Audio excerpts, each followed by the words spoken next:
سورة المرسلات مكية.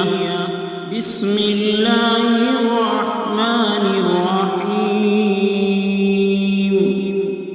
والمرسلات عرفا فالعاصفات عصفا والناشرات نشرا فالفارقات فرقا فالملقيات ذكرا عذرا أو نذرا إنما توعدون لواقع.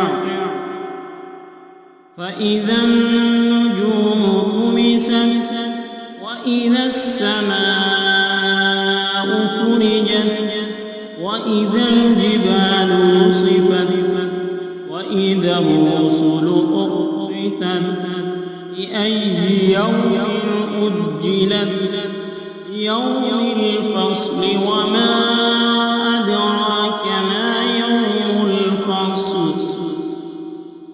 ويل يومئذ للمكذبين.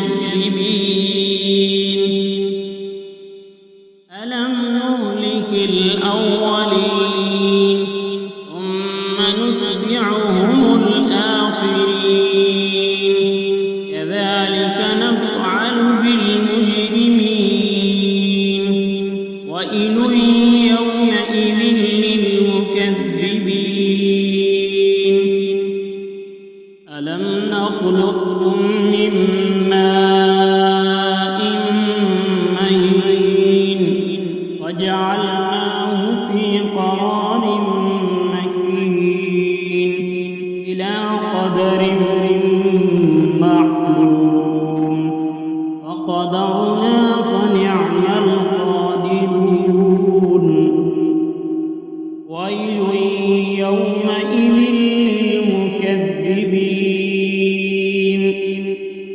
ألم نجعل الأرض كفاتا أحياء وأمواتا وجعلنا فيها رواسي شامخات وأسقيناكم ماء فراتا. ويل يومئذ للمكذبين. انقلبوا إلى ما كنتم به تكذبون. انطلقوا إلى ظل ذي ثلاث شعب لا ظليل ولا يغني من اللهب إنها ترمي بشرر كالقصر كأنه جمالة صفر. ويل يومئذ للمكذبين. هذا يوم لا ينطقون ولا يؤذن لهم فيعتذرون. ويل يومئذ للمكذبين.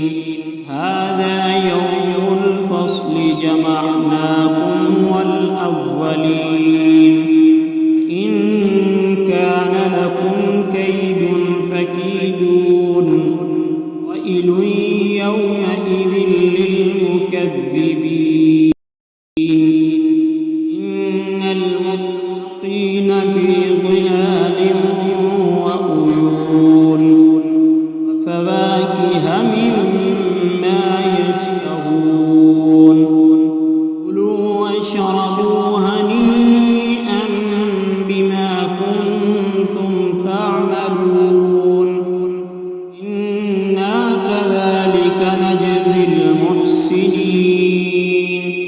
ويل يومئذ للمكذبين.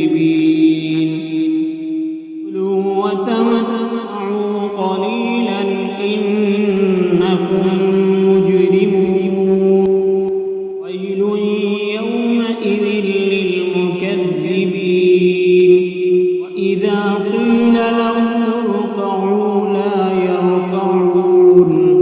ويل يومئذ للمكذبين. فبأي حديث بعد الله العظيم.